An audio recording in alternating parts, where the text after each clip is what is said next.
السلام عليكم ورحمة الله تعالى وبركاته.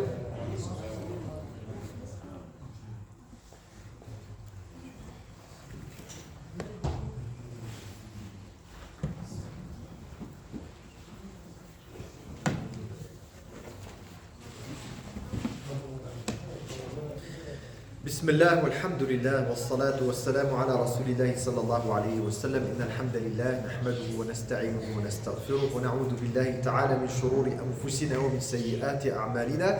من يهده الله فلا مضل له ومن يضلل فلا تجد له وليا مرشدا. أما بعد، إخواني في الله عز وجل, my dear and respected brothers and sisters in Islam.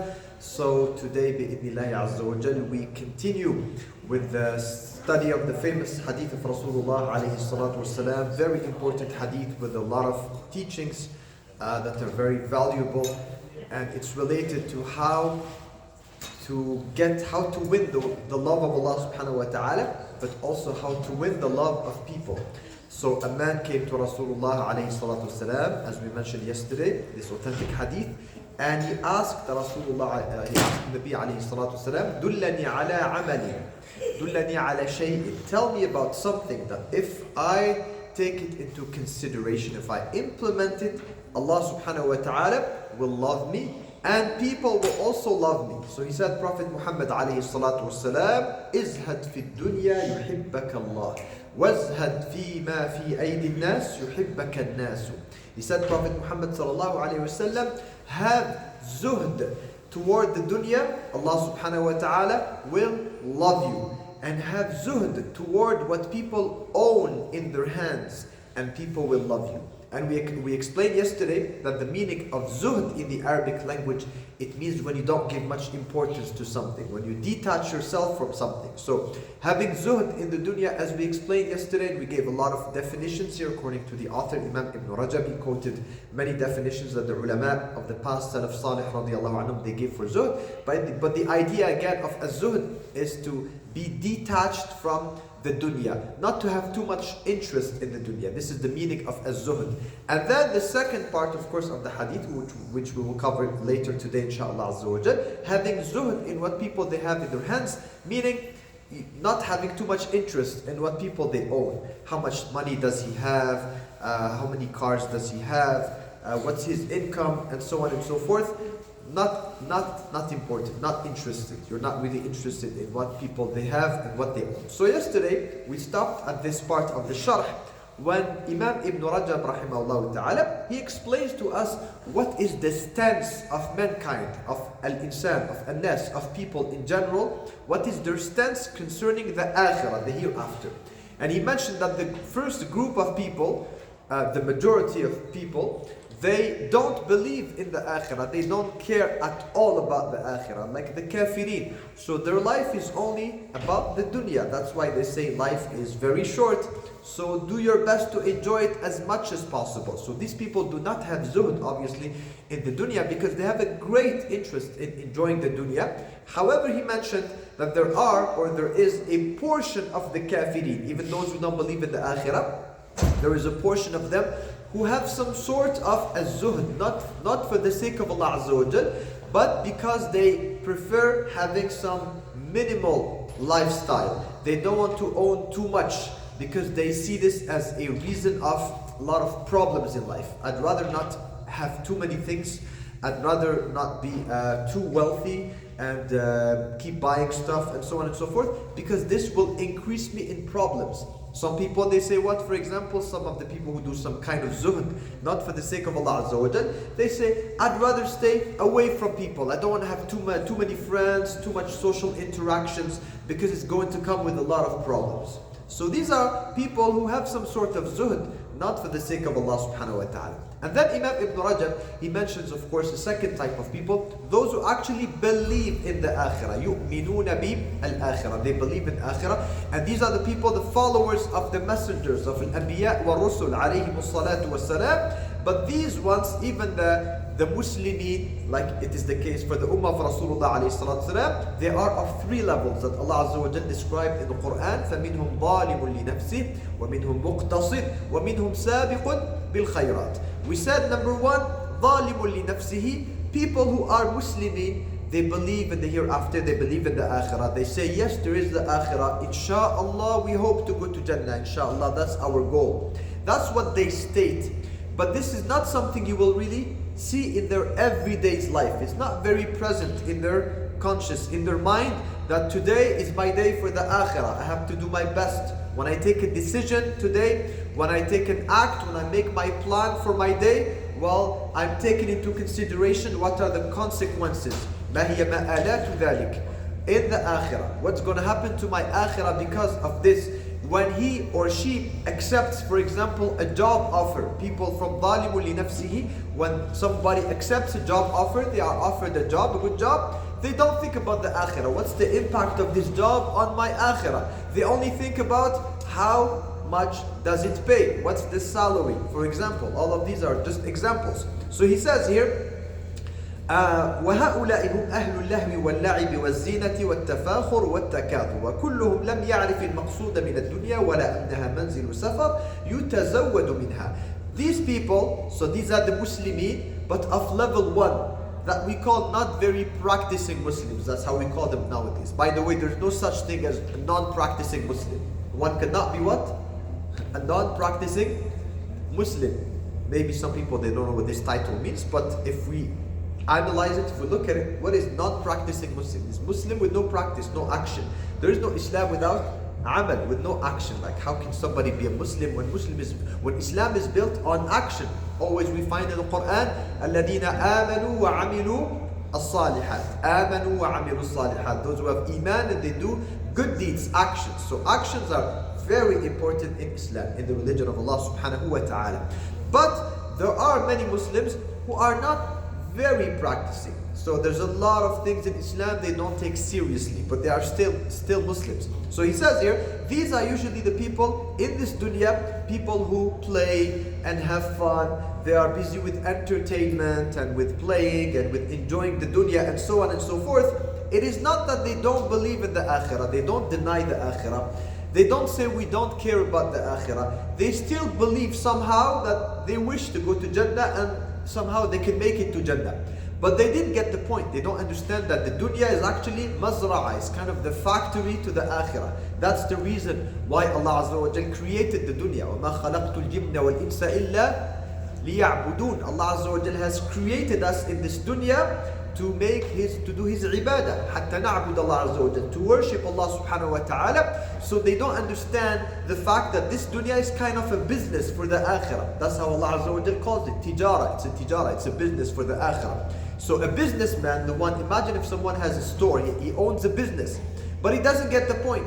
He inherited the store from his father, for example. He has a restaurant, so his father had the restaurant, he passed away, he left him the restaurant. He doesn't get the point. Maybe he thinks that the point of the restaurant is to just have pleasure, making good food and serving clients.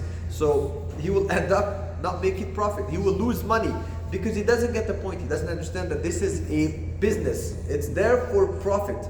So someone who doesn't understand the purpose of the dunya is not going to understand that the dunya is here to generate rewards and hasanat for the akhirah, good deeds, at-tazawwud, to take provisions for the akhirah.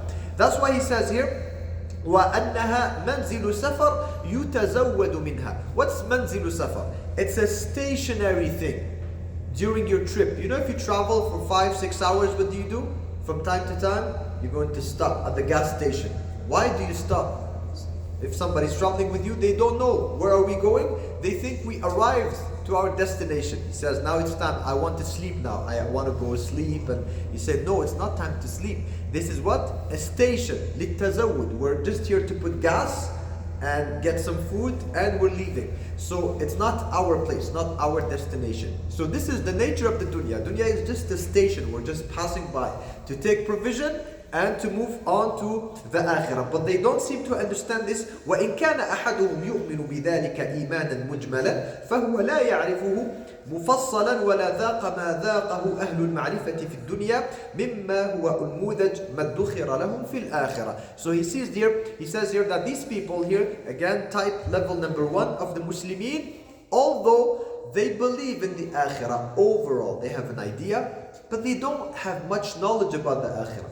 That's why Allah Azza wa Jal told us a lot about the akhirah. Also Rasulullah alayhi salatu wasalam, he told us a lot about the akhirah. So the ulama, Allah Azza wa Jal, when he says subhanahu wa ta'ala, قُلْ هَلْ يَسْتَوِي الَّذِينَ يَعْلَمُونَ وَالَّذِينَ لَا يَعْلَمُونَ. Are they equal? Those who know and those who do not know, they are not equal. Those who know, they are higher. Because for example, if we take the book of Allah Azza wa Jal, Al-Quran Al-Kareem, how many ayat in the Quran are here to describe the akhirah, describing na'imul jannah, the pleasures of Jannah, and describing the adhab, the punishment of Jahannam. We have so many ayat, but how many people know these ayat? How many people understand these ayat to know the description of the akhirah? You know, when somebody, again, someone is going on a trip for vacation. Most people, if they're going for vacation, they get ready for it, they have an idea. They read reviews, they saw pictures of the resorts and so on and so forth. They know, they have a visual idea. That's why they are excited to go there. They can't wait to see what they learned about. So the people of Al-Ilm, the real believers, they know a lot about the Akhirah. But the Muslims of level number 1, if you ask them, what do you know about Jannah? They don't really know. They just know like it's a very beautiful place that's there for forever. There's good food and there's no adhab. There's no punishment, there's no suffering. But not more than this. Now number 2, we have the next level now. Muslimin of the second level, a higher level. They are what we call, what Allah Azza wa Jal calls Al-Muqtasid.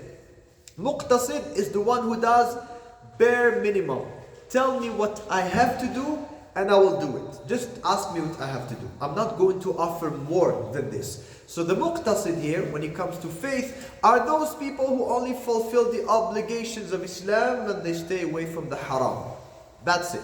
They're not really concerned about having a big bag full of hasanat, as many hasanat as possible. They don't look for opportunities to do good deeds. They come to the masjid, they do khams salawat, they do Ramadan, they go for hajj once in their lifetime, they pay their zakat, and they stay away from haram, they make sure their income is halal, and then the rest of their life, they're enjoying themselves. So he says here, مَنْ أَخَذَ الدُّنْيَا مِنْ وُجُوهِهَا الْمُبَاحَةِ وَأَدَّى وَاجِبَاتِهَا وَأَمْسَكَ لِنَفْسِهِ الزَّائِدَ عَلَى الْوَاجِبِ يَتَوَسَّعُ بِهِ فِي التَّمَتُّعِ. So these are the people who, yes, they don't do haram overall, they obey Allah subhanahu wa ta'ala, they are good Muslims. However, as we said before, they do the bare minimum. So when it comes, for example, to the material goods, zakat, he pays his zakat. What do I have to do? What do I have to do more? Are there any other obligations he asks? Once he does his obligations, Assalamu alaikum. I have, alhamdulillah, I'm going to make money, I want to increase my income, I want to renovate my house and get nicer furniture and have a nicer car and he's enjoying in the mubah. All he makes sure is that it's not haram. He wants to make sure because he fears Allah Azza wa Jal. So he wants to make sure he's not enjoying himself the haram way. But halal way, there is no limit. He enjoys himself as much as possible. So he says here, اختلف في دخولهم في اسم الزهادة. We spoke about this before, yesterday, and we said that there's a difference of opinion between the ulama. Do these people, level number 2, do they actually deserve to be called zahid or no? Is this like really zuhd if someone is enjoying only the halal but kind of a lot of halal? Is this be detached from the dunya or is it not? So the ulama, it depends. But he says here, listen to this is very important here. A lot of us, we are not aware of this. Probably most Muslims are not aware of this principle. Very important principle here. إلا أنه ينقص من درجاتهم من الآخرة بقدر توسعهم في الدنيا. Even when we take the halal, when we take too much halal of the dunya, well, one possible consequence of this is that our rank, our daraja in the akhirah might decrease depending on how much halal we take in the dunya. So Allah Azza wa Jal will not punish us because we're enjoying too much halal, or not too much, but to be more precise, Allah Azza wa Jal will not punish us because we're enjoying a lot of halal in this dunya. But it's possible that our rank in Jannah will be what? Less. Why did he say this? How do we prove this? قال ابن عمر. So Abdullah ibn Umar, who knows who is Ibn Umar? Who can tell us who is Ibn Umar? Who is Ibn Umar? Who can tell us? What did he say? Umar ibn al-Khattab. But we said Ibn Umar, the son of Umar ibn al-Khattab. That's Ibn Umar. So we have Umar ibn al-Khattab, we all know, is the great Sahabi. And then his son is also companion, Sahabi of Rasulullah sallallahu alaihi wasallam. His name is Abdullah ibn Umar, the son of Umar. So what did Ibn Umar say? لا يصيب عبد من الدنيا شيئا إلا نقص من درجاته عند الله وإن كان عليه كريما. He says, any servant that takes some of the enjoyment of this dunya, well, it will decrease, it will lower his rank with Allah subhanahu wa ta'ala. In the akhirah, even though he might be a noble person, an honorable, a beloved person to Allah Azza wa Jal. So it doesn't mean now Allah doesn't love that person anymore because they are taking a lot of dunya. So if somebody every day, every day they eat, they have money, alhamdulillah, halal, but every day they eat very good food. Every day they have to spend a lot on their food. Like there's not a day where they say, I'm just gonna eat a little bit, whatever. No, every day they have to eat very good food. Big meal like this, big table, full of desserts, and every day. They say it's halal. So he says, Ibn Umar radiallahu anhuma, this, even if he is a good Muslim and he's earning only from halal, this will decrease his level, his status with Allah subhanahu wa ta'ala. Even though he is beloved to Allah, he's a believer, he's not a bad person, but he is less close to Allah subhanahu wa ta'ala because of how much enjoyment of the dunya he is taking. And also روى الإمام أحمد أن رجلا دخل على معاوية فكساه فخرج فمر على أبي مسعود الأنصاري ورجل آخر من الصحابة فقال أحدهما له خذها من حسناتك. Also there's the other narration in which it says that a man visited Muawiyah. Muawiyah, Sahabi of Prophet Muhammad sallallahu alaihi wasallam, one of the Sahaba, and Muawiyah, he was a ruler, so he was someone with power, right? So a man came to visit Muawiyah, and Muawiyah kasahu, he gave him something, kind of imagine if somebody gives you a jacket or something, he gave him a piece of garment, it's a gift, take it. So, and then he passed by two companions. This man, he's coming out with a imagine he's coming out like with a nice jacket or something, or a nice thawb or something, and then these two Sahaba, they told him what? خُذْهَا مِنْ حَسَنَاتِكَ. Take this jacket from what? From your hasanat, from your rewards. Meaning now, you're taking some of your hasanat. And that's why also an Umar ibn al-Khattab radiyallahu ta'ala anhu, Umar radiyallahu anhu, now not Ibn Umar, now Umar himself, he said, لولا أن تنقص حسناتي لخالطتكم في لين عيشكم ولكني سمعت الله عير قوما فقال أذهبتم طيباتكم في حياتكم الدنيا. So here Umar ibn Khattab, he quotes the ayah from Surah Al-Ahqaf, ayah number 20. He says, Umar radiyallahu anhu, if it wasn't that this will decrease my hasanat, I would have competed with you people in the beauty of this dunya. Leenul aish, meaning the pleasurable life. Meaning Umar ibn Khattab, of course, he was one of the biggest zuhad ever. He was very detached. He had a very simple lifestyle. Now he's explaining Umar ibn Khattab, why did he choose to have such a simple lifestyle, radiallahu ta'ala anhu. He says, Umar, that if it wasn't that this would decrease my hasanat, I would have what? I would have been like you people. I would have had a nice clothes and a nice house and everything. I can do it too. But he said, I heard that Allah Azza wa Jal, here in Surah Al-Ahqaf, talks about people who أَذْهَبْتُمْ طَيِّبَاتِكُمْ فِي حَيَاتِكُمْ الدُّنْيَا. You ate your tayyibat, you good in your dunya. So they will not have much left in the akhirah. And also, Al-Fudayl ibn Iyad قال إن شئت استقل من الدنيا وإن شئت استكثر منها فإنما تأخذ من كيسك.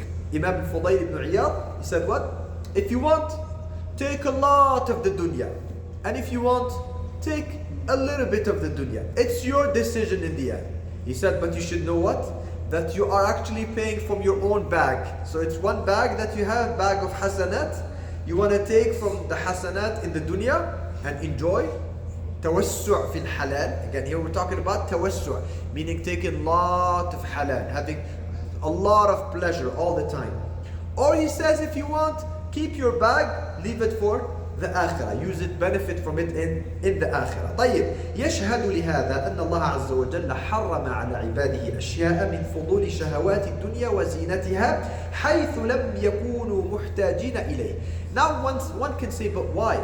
Like, do we have any other thing directly from the hukm of Allah Azza wa Jal or from the rulings of Rasulullah Sallallahu Alaihi Wasallam that come with a similar idea? He says yes.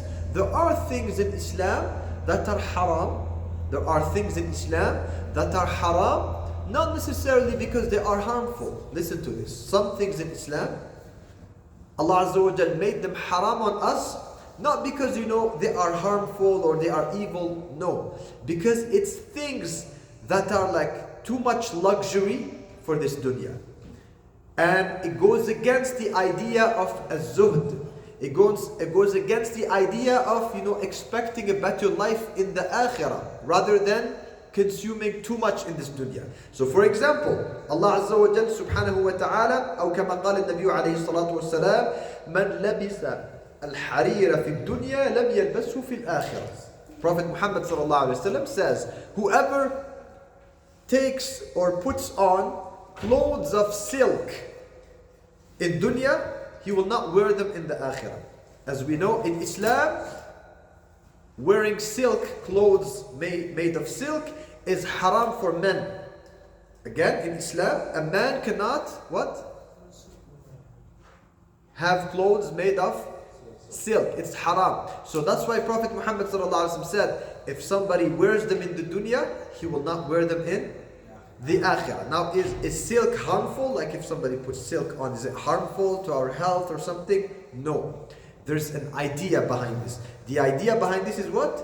Is that we don't get too comfortable with the dunya. And another example also, Prophet Muhammad sallallahu alaihi wasallam, and here again you see how it's something related to dunya and akhirah. He says, Prophet Muhammad sallallahu alaihi wasallam, وَلَا تَشْرَبُوا فِي آنِيَةِ الذَّهَبِ وَالْفِضَّةِ وَلَا تَأْكُلُوا فِي صِحَافِهَا فَإِنَّهَا لَكُمْ فِي الدُّنْيا وَلَكُمْ فِي الْآخِرَةِ. He says, Prophet Muhammad sallallahu alaihi wasallam, that you should not, it is haram, you should not eat in plates made of gold or silver, and you should not drink in cups made of gold or silver. So any container that's made out of gold or silver, it's haram for a believer to eat or to drink from it in the dunya. He says, Prophet Muhammad sallallahu alaihi wasallam, because these containers, they are for them in the dunya and they are for you in the akhirah. Meaning they are for the kafirin in the dunya and they are for the believers in the akhirah. Why? Because imagine if somebody has a plate, he's gonna buy a plate made of gold and he eats in it. Which idea does that give you? Sorry? Rich, but what also? Somebody can be rich and they're still not gonna eat in a plate of gold. When somebody's eating in a plate of gold, what's the idea behind it? Kibr, arrogance. Taraf, this is too much. Like why? Why?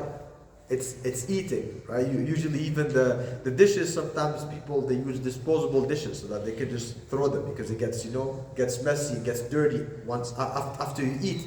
So why use gold in this? And also the ulama, they say, because it's a waste of resources in the dunya. Allah subhanahu wa ta'ala has only put so much gold and silver. We don't have access. Gold and silver, you don't find it everywhere. It's so easy to get gold and silver. So if the rich people, they start using gold and silver to make al-aniyah, to make containers and cups and dishes and so on and so forth, then there are other people who will be in need of resources and they don't have them. They can't find them. Life will become more expensive for those people. So here we have an idea which is related again to the zuhd in the dunya, being detached from the dunya to the point that Allah subhanahu wa ta'ala is making on us some things haram when they are not necessarily harmful.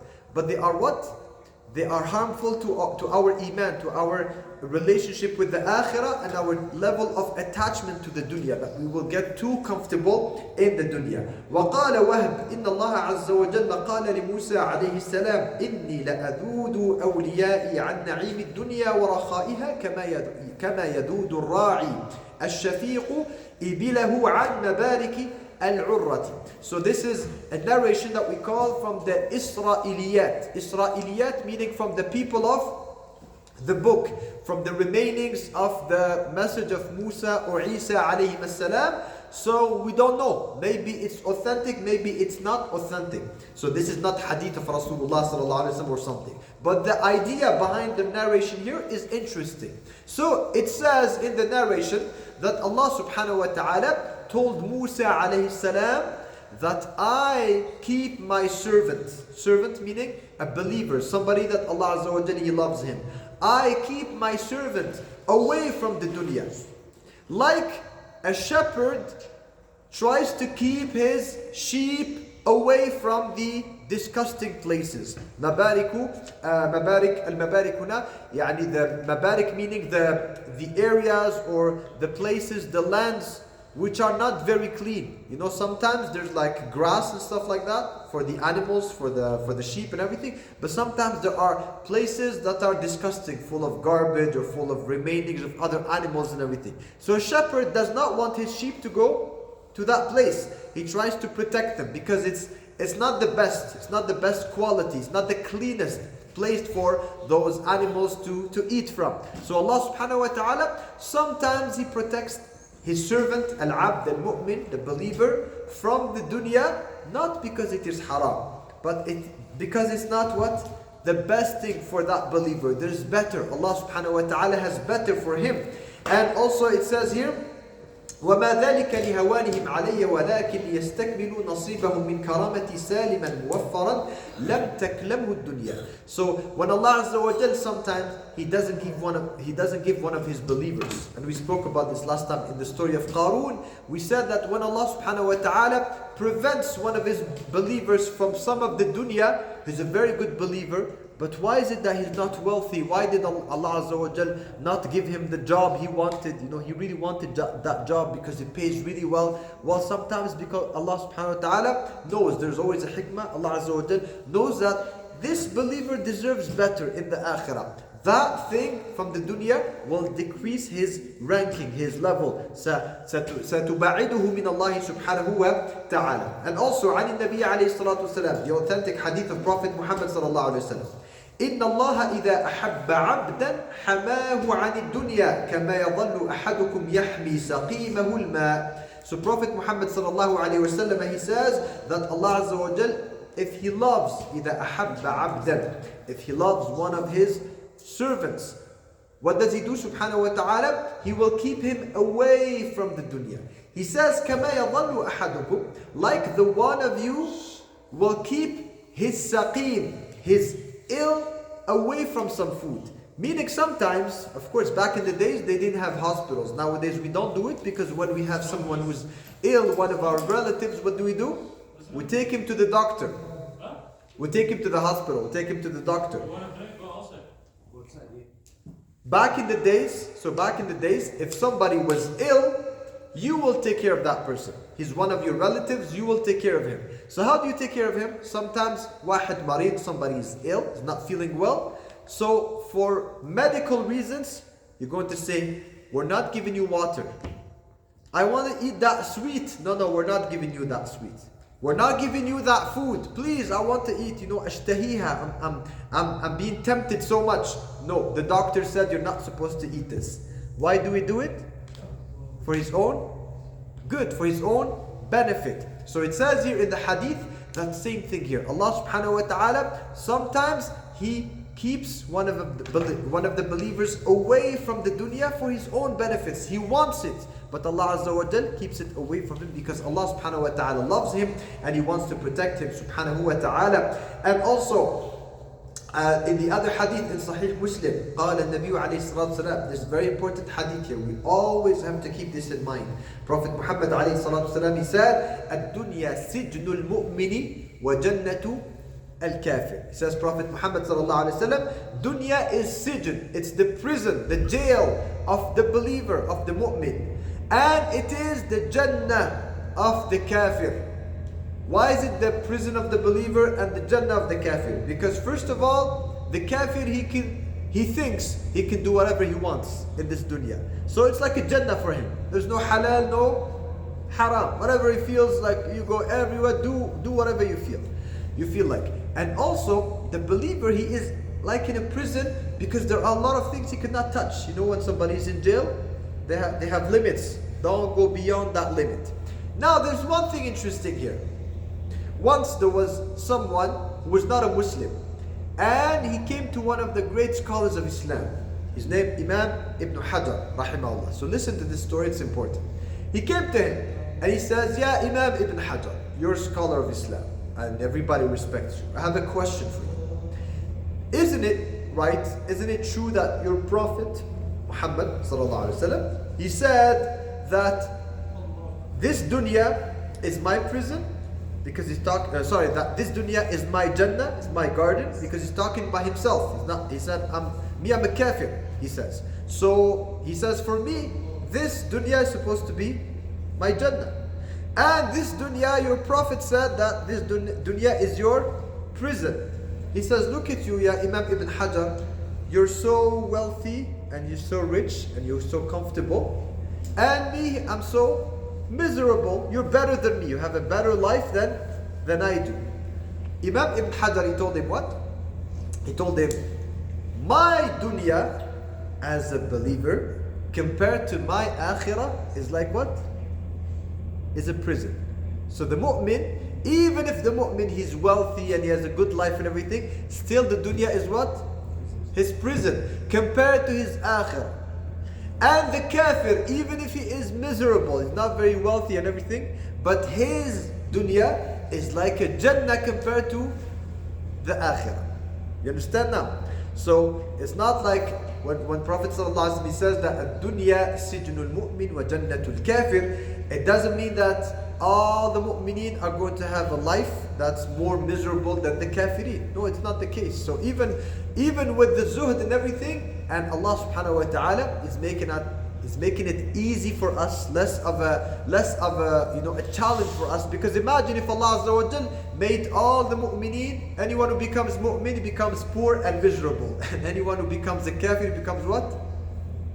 He becomes very wealthy. Then it would be a big challenge, a big imtihan, a big exam, and many people, they will fail the test because it will be too tempting to just become a kafir. Iyadha billah azza wa jal. So becoming a mu'min doesn't mean that you lose the akhirah. Becoming a mu'min, being a mu'min, a good mu'min, does not mean that you lose the dunya. That's not here the idea behind the zuhd, but the idea again is not to be attached with our hearts. Now let's talk about level number 3. The best of believers, the elite of believers, السابقون بالخيرات. So he says here, أما السابق بالخيرات بإذن الله فهم الذين فهموا المراد من الدنيا وعملوا بمقتضى ذلك. He says, as for the سابقون, what is سابقون? Who can tell us what is سابق? Who can remind us what is سابق? What does the word سابق mean? Before. Okay, so yes, there's one meaning of sabiq, which is sabiq wal lahiq, so the first and then the one that came before and the one that comes after. But here, sabiq as a state of a person. There's another meaning here.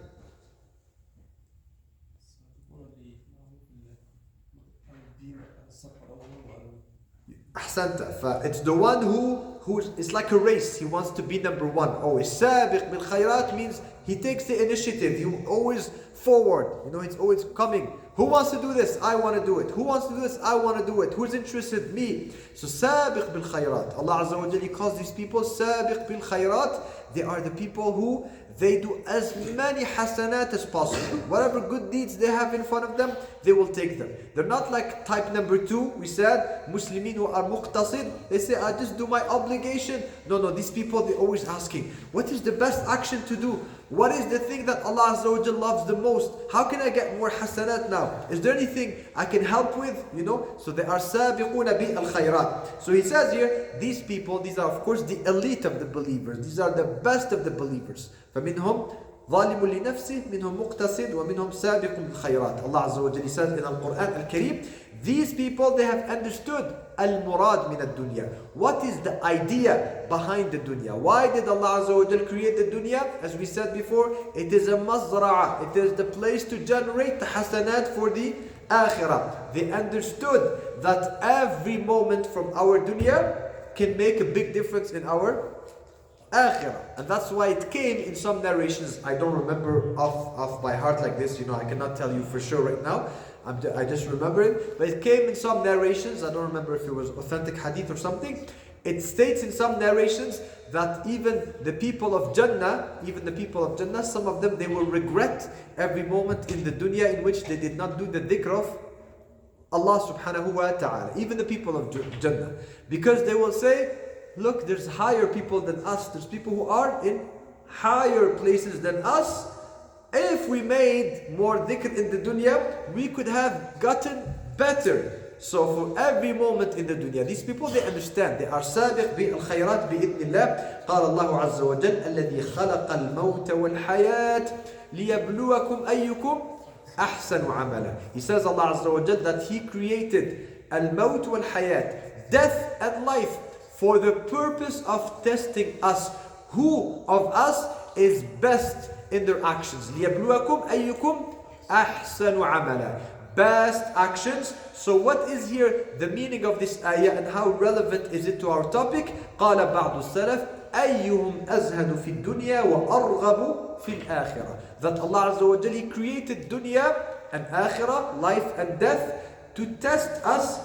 Who among us has the most zuhd toward the dunya, the most detachment toward the dunya, and the most attachment and raghba and interest in the akhirah? So he says here, وَجَعَلَ مَا فِي الدُّنْيَا مِنَ الْبَهْجَةِ وَالنُّضْرَةِ مِحْنَةً لِيَنْظُرَ مَنْ يَقِفَ مِنْهُمْ مَعَهُ وَيَرْكَنْ إِلَيْهِ وَمَنْ لَيْسَ كَذَلِكَ. Allah Azza wa Jal, He made this dunya what? He made it beautiful. Allah Azza wa Jal made the dunya beautiful. So why is dunya sometimes very beautiful? There's a lot of things in dunya that are very beautiful. Why? One of the reasons why Allah Azza wa Jal created it is so that it is what?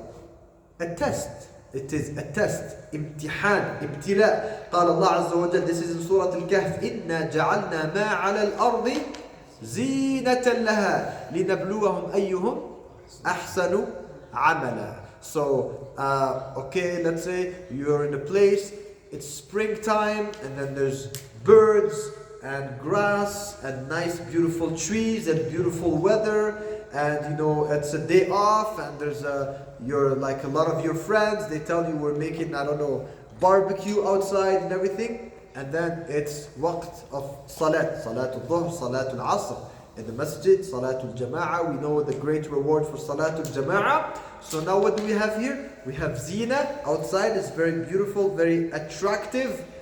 And there's people who say, no, but the goal of the dunya is not that. I know that's very beautiful, but that's not the idea behind the dunya. The idea behind the dunya is to get as many hasanat as possible. So I can enjoy the dunya, but the moment the dunya is going to prevent me from my hasanat, I'm not really interested. So these are the people that they are able to sacrifice so much from the beauty of this dunya that they do their most for the akhirah, and they are sabiquna bi al-khayrat. وقال الله عز وجل وإنا لجاعلون ما عليها صعيدا جرزا. That whatever is on this dunya, although it is very beautiful, very attractive, but at the end it will be what? It will become like it never existed. So that's how it is. And Allah subhanahu wa ta'ala, even before the akhirah, He gave us signs, as we said before, and a different example. Allah subhanahu wa ta'ala, He gave us signs, you know, that as we said before, spring, everything becomes very beautiful, then summertime comes and everything, and then comes what?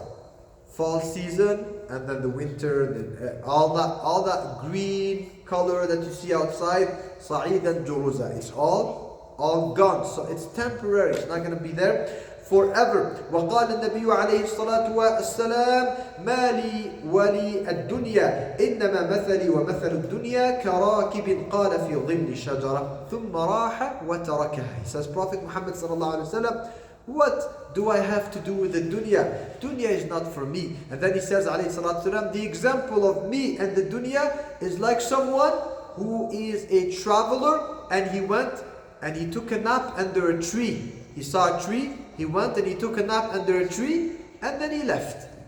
So you know when you're traveling like this, imagine somebody traveling and then they want to take a nap.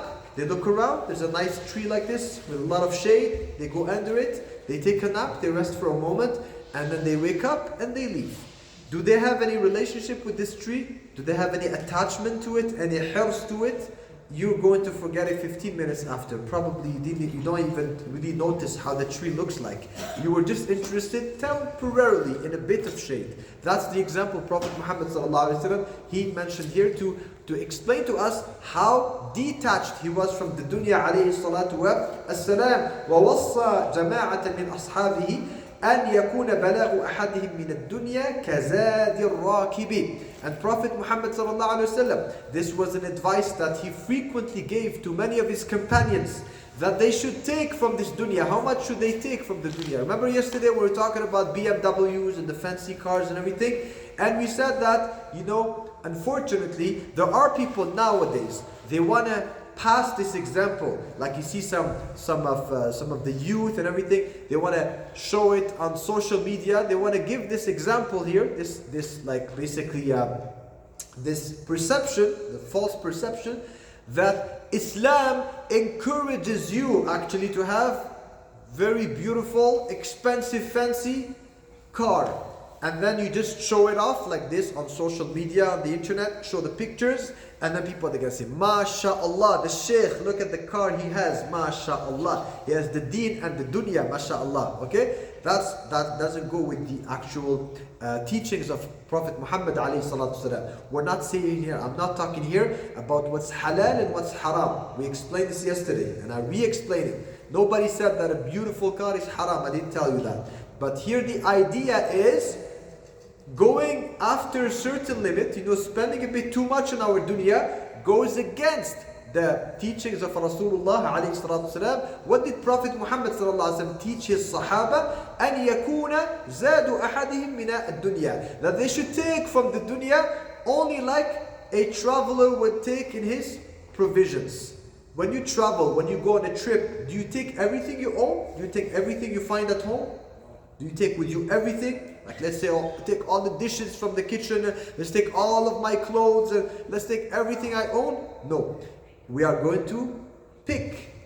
And we have to be very smart when we pick. I'm taking this and this minimum. Only the things that I will need in my trip. Because it will be heavy, because it will cost me money, it will be a problem, a headache. So Prophet Muhammad sallallahu alaihi wasallam, he told us to take from this dunya only like a traveler would take for his provisions during his trip. He would not take everything. He would be very picky. وَوَصَّى ابْنَ عُمَرَ أن يكون في الدنيا كأنه غريب أو عابر السبيل. Prophet Muhammad sallallahu alaihi wasallam also, he advised the companion Abdullah ibn Umar to be in this dunya like a gharib, like a stranger, or عابر سبيل. عابر سبيل is the one who is just passing by. He's just, you know, it's just his station here. Again, he passes by the city here, he comes to the masjid, we say, Akhi, are you interested to sign up for some programs? He said, no. Me, I'm a traveler. I'm foreign from here. I just found a masjid. I stopped by to do salat and I'm continuing my trip. That's how Prophet Muhammad sallallahu alaihi wasallam, he told Abdullah ibn Umar radiyallahu ta'ala anhuma to be. And then he says here, now we're talking again, level number 3 we said, Sabiq bil khayrat. Remember, we're talking about the best of the believers, the elite of the believers, Sabiq bil khayrat. He says here, the author, and even these Sabiq bil khayrat, ala qismayn.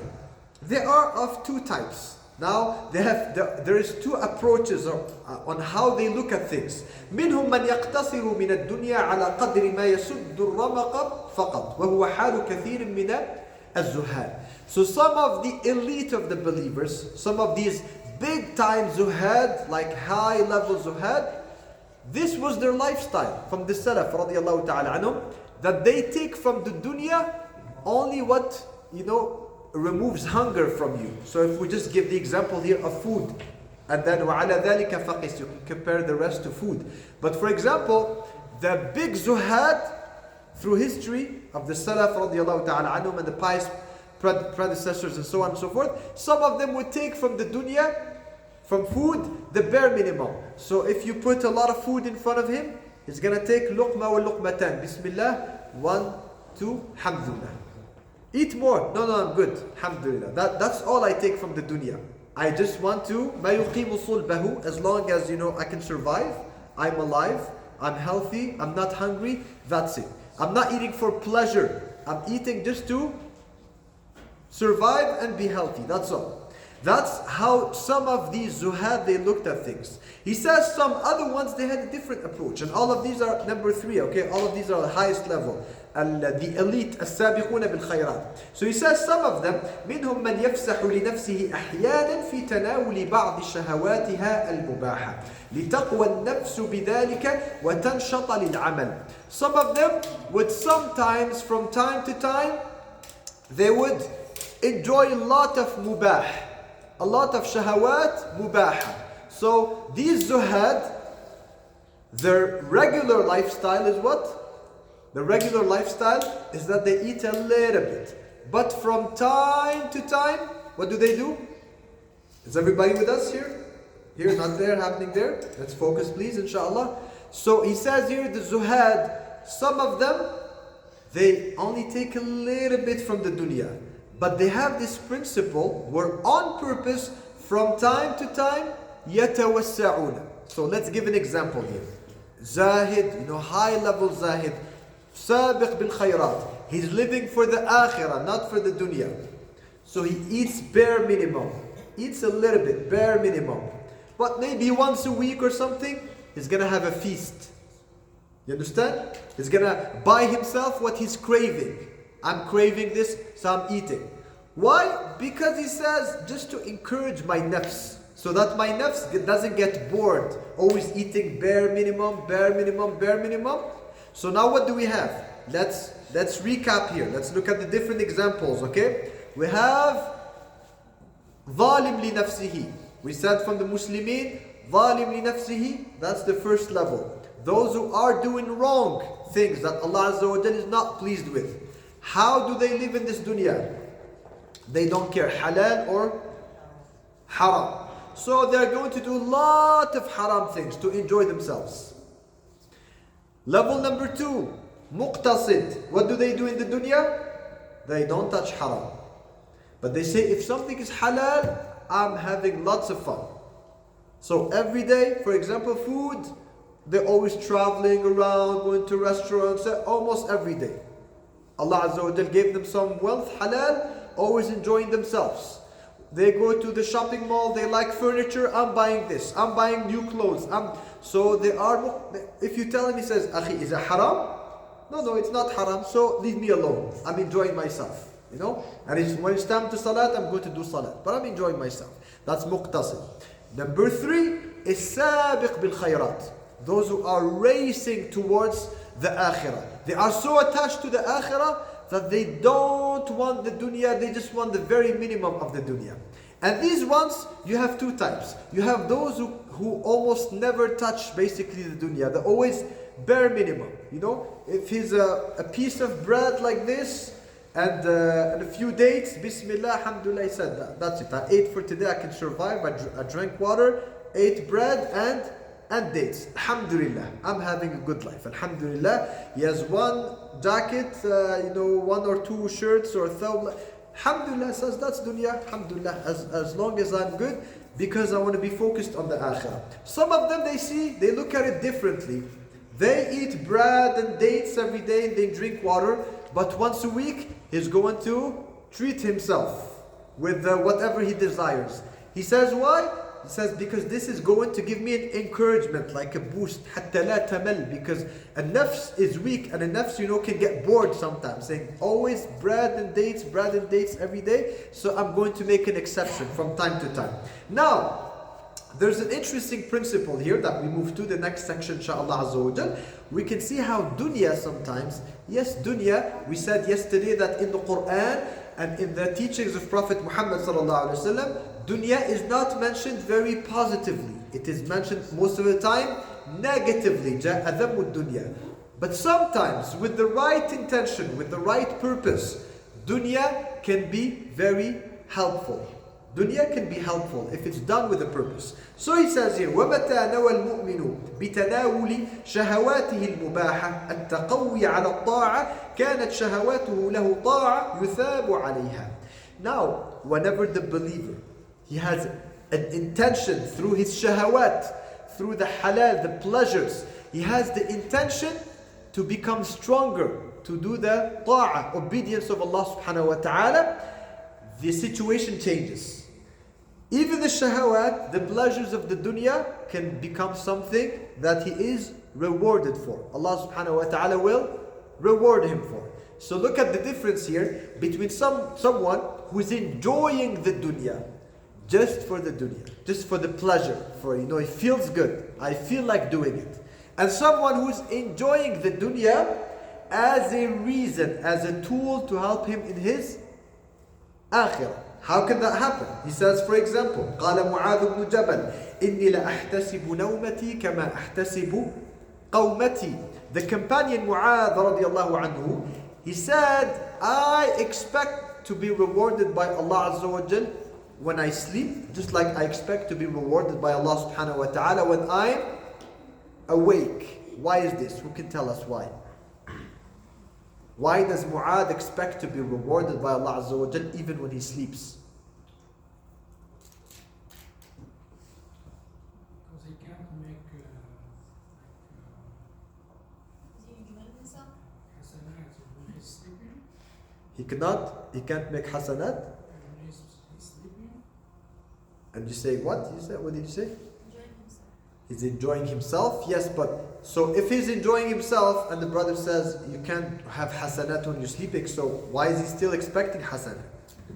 Because you could get hasanats, like let's say for example, your niyyah, you're going to say, oh, I'm going to wake up with fajr to pray. Okay, Jayyid, Jazakallah khair. So it's the niyyah, that's what he says here. Ahtasib. Because us, why do we go to sleep? Why do we go to sleep? Tired. We are tired. Or we just want to relax. Okay, it's a pleasure, it's fun. I feel like sleeping. That's how we do it. Mu'adh ibn Jabal radiallahu anhu, when he goes to sleep, it's not because he's tired or because he feels like sleeping. No, he goes to sleep with the intention of getting some more energy to wake up for Qiyamul Layl, for prayer at night, and for Salatul Fajr. So now his pleasure is not just a pleasure anymore. It has become a ibadah. It's a tool for the akhirah.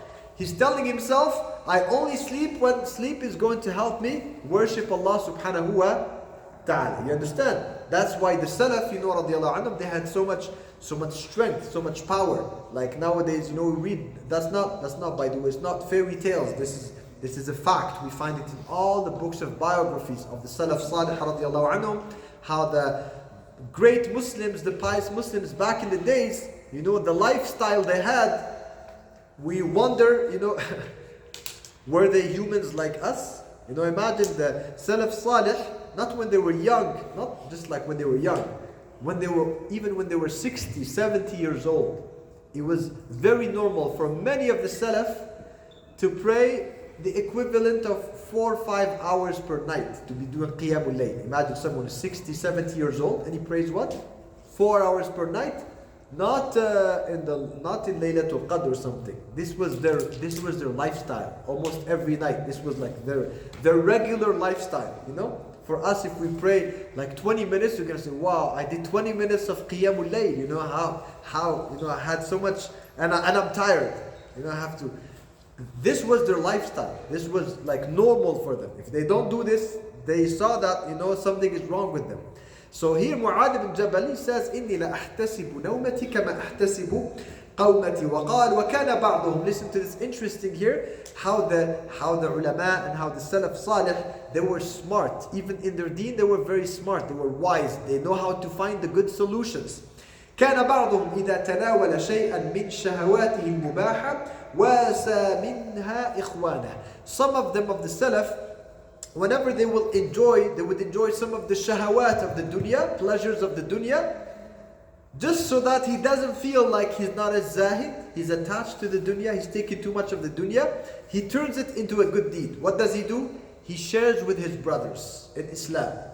He doesn't enjoy just by himself. He makes it what? A social experience, a sharing experience with others. كما جاء عن ابن المبارك. You know Abdullah ibn Mubarak, one of the great scholars of Islam, one of the great ulama. And Abdullah ibn Mubarak, he was one of the ulama, but also he was very wealthy. كان غنيا. He was very wealthy, he had a lot of money. Allah Azza wa Jal gave him a lot of wealth. So كان إذا اشتهى شيئا لم يأكله حتى يشتهيه بعض أصحابه فيأكله معهم. وكان إذا اشتهى شيئا دعا ضيفا له ليأكل معه. So Abdullah ibn Mubarak sometimes, whenever he's tempted to eat something, he thinks about some dessert or something, he feels like eating it, he just hopes that one of his students or something has a temptation to eat that same dessert, and then he's gonna say, okay, let's eat it. Or sometimes he's tempted to eat something delicious like this. He has اشتهى شيئا. What does he do? He invites a guest. Come to my house. Come, I invite you tomorrow. Come. And then when the guest comes, he's going to order or cook or prepare that food that he was tempted to eat, so that he shares it with his guest. Why would he do this?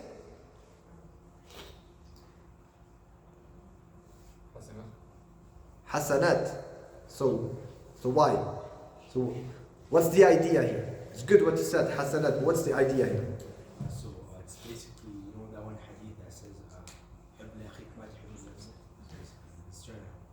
تحب لي أن يحب لأخيه ما يحب لنفسه. So he's sharing with his brother. He loves for his brother what he loves for himself. So يوم القيامة, this will not be written on his book that on this day, at this time, he was just tempted to eat something and he ate it. He spent money to eat it. No, it will be written what? On his sahifa, that on this day, at this time, he shared something delicious with his brother in Islam or with his guest. And we know that, honoring your guest, taking care of your guest is part of Islam. من حسن إسلامي أو كما قال النبي عليه الصلاة والسلام كان يؤمن بالله واليوم الآخر فليكرم ضيفه. Prophet Muhammad sallallahu alaihi wasallam, he ordered us to honor our guest. So this will be written on his hasanat, like a good action. وقال أيضا يذكر عن الأوزاعي أنه قال ثلاثة لا حساب عليهم في مطعمهم المتسحر والصائم حين يفطر وطعام الضيف. He says here in Awza'i that there are three types of people, three situations where the person is not to be questioned for their food that they are eating. Meaning the food that we eat, will Allah Azza wa Jal ask us about it? Yeah. If you ate a great meal yesterday, great, mashallah, you enjoyed yourself, will Allah Azza wa Jal ask you about it Yawm al-Qiyamah? Yes. Allah says in the Quran, وَلَا تُسْأَلُنَّ يَوْمَئِذٍ عَنِ النَّعِيمِ, that we will be questioned on the na'im. We will be questioned not in the sense that it was the wrong thing to do. No, it's not like, it's haram. But Allah Azza wa Jal will question us. I gave you this na'im, yes or no? Did you enjoy it, yes or no? So what did you do? Were you grateful? هل شكرت نعمة الله? Were you grateful to the ni'mah of Allah Azza wa Jal? So we will be questioned about the na'im. So here Imam al-Awza'i, he says there are three exceptions when it comes to food. Three situations of food where we will not be questioned, actually, will not be asked about it. He says, number one, the one who's taking suhoor, because you're fasting tomorrow. So you're taking suhoor. When you're taking suhoor, what are you doing? It's sunnah, you're doing ibadah. So you're not asked about your suhoor. You were actually worshipping Allah Azza wa Jalla. You were not doing it for yourself, for fun, for pleasure. Number two, he says, as-sa'im, the one who is fasting at his time of iftar. His iftar, he will not be asked Yawm al-Qiyamah about that food. Why? Because he was doing sunnah. That sunnah of Rasulullah sallallahu alaihi wasallam is to do iftar as early as possible. So it's a ibadah here. And number 3, he says, ta'amul dayf, the food of the guest. You have a guest, you invited the guest, so you made him very good food and you were there to eat with him. So you will not be asked Yawm al-Qiyamah about that food because that was what? Ibadah. Rasulullah sallallahu alaihi wasallam, he told me to do ikram al-dayf, to honor my guests. So that's what I did. I was not doing it just for pleasure. You see?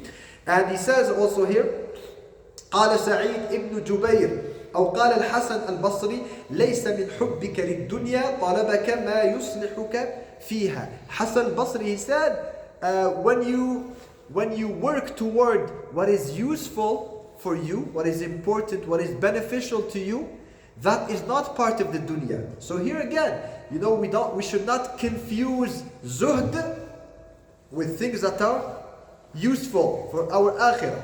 So if you buy a car, you come to the masjid, and when you come to the masjid, you have to walk for a long time. Sometimes you have to ask people to pick you up and everything. So one day you say, I need a car, I need to own my own car so that I can go to the masjid, so that I can take my kids to the doctor, so that I can buy grocery for my family. I need a car. So I'm going to find another job, an extra job, for example, to get more money to buy a car. This is not what? This is not something that's seen as an attachment to the dunya. So if someone says, no, I'd rather be zahid, I don't want to buy this car, I'd rather just continue what I'm doing, we say, no, that's not zuhd. So he says, zuhd does not mean that you will sacrifice or you will cancel actions that are useful for you. So there are things that are useful. We have a reason behind them. And that's not a wrong thing. It's not something that makes us someone who is not a zahid. وَمَنْ أَحَبَّ الدُّنْيَا. And he says here also, وَمِنْ زُهْدِكَ فِيهَا تَرْكُ الْحَاجَةِ يَسُدُّهَا عَنْكَ تَرْكُهَا وَمَنْ أَحَبَّ الدُّنْيا وَسَرَّتْهُ ذَهَبَ خَوْفُ الْآخِرَةِ مِنْ قَلْبِهِ. He said, Hasan al-Basri, the one who loves dunya and the one who is pleased with dunya, he thinks dunya is so beautiful and so happy with it. Well, the khawf of the akhirah, the fear of the akhirah will disappear from his heart. So the more we love the dunya, the less we will fear the akhirah, the less khawf of the akhirah we will have. عياذا بالله سبحانه وتعالى. وقال سعيد بن جبير متاع الغرور ما يلهيك عن طلب الآخرة. He says Sa'id ibn Jubayr, متاع الغرور. So متاع الغرور, this is the description of the dunya. We saw it yesterday in the ayat. وما الحياة الدنيا إلا متاع الغرور. So متاع الغرور is not a good attribute of the dunya. He says here, متاع الغرور is what diverts you from seeking the akhirah. وما لم يلهك فليس بمتاع الغرور. And what does not divert you from the akhirah, well, it's not متاع الغرور ولكنه متاع بلاغ إلى ما هو خير منه. It is actually just a tool to something that is better. So always remember here. So you see here, zuhd, as we explained yesterday, is not as simple as saying, just give up dunya as much as possible and you will be zahid. This is not the meaning of az-zuhd. The meaning of az-zuhd is whenever I want to acquire something from the dunya, I ask myself, do I need this? What is this going to fulfill? If it has no honorable purpose, then taking too much of it is not good. You understand? If something has an honorable purpose, you remember yesterday when we were talking about cars, we give always cars because people love fancy cars nowadays. Back in time of Rasulullah sallallahu alaihi wasallam, people, they loved camels and everything. That's why Rasulullah was talking about camels, humrun na'am. Nowadays people, they love cars. We spoke about the one who spends a lot of money on getting a fancy car. Now, nobody said that to be a zahid, you have to buy the cheapest car. Not true. It doesn't mean that you have to get what? The cheapest car. You can still get a decent car, a good car. Someone says, I'm going to invest more money to get more options in my car. What are those options? If those options are meant to make your life better, to make the akhirah easier for you, So someone gets, I don't know, a car with the heated seats. Why did he get the heated seats? Oh, you know, because in the morning I go for Salat al-Fajr to pray in the masjid, and you know, when I enter the car it's extremely cold. So this way, inshallah, when I have heated seats, I don't have to wait too much for the car to be warm. Someone is going to buy the car and he's going to say, oh, I want to pay more as an option for remote starter, so that my car I can start it from home. Why? What's the niyyah behind this? If someone says, oh, same thing, so that when it's time to go to the masjid, I can what? Put my car on, I go do my wudu, and then I come and the car is warm. So if someone says, no, it's better not to pay for this, just go give this as a sadaqah, we say, no, this is not zuhd. So giving up on this option is not zuhd. Now, if we give another example that has nothing to do with this, the complete opposite. If someone says, oh, put, in my car, they offer him at the car dealership, they say, you can have some plate inside, that says, I don't know, some very special thing, you can pay $500 for it, and this is an original and very limited, and he just does it for what? For showing off. There's no utility to it. It's just for showing off, for the prestige, just so that people, they can see that I can afford what? Higher car. Then here we talk to that person about zuhd. We say, Akhi, no. A zahid should not be doing this. Why don't you spend that $500 on a sadaqah fi sabilillah azza wa jal? What is it going to add to you to just have something that's flashy, just so that people, they look at it? Give it as a sadaqah. What do you get from that? Now, time for adhan passed. yes, inshallah, we're going to do adhan, inshallah. So is it clear? You see the difference here between what has a utility, a purpose for the akhirah, and what does not have a purpose for the akhirah, is just the enjoyment of the dunya. That's where we actually talk about az-zuhd. Inshallah ta'ala, we continue after the adhan, inshallah.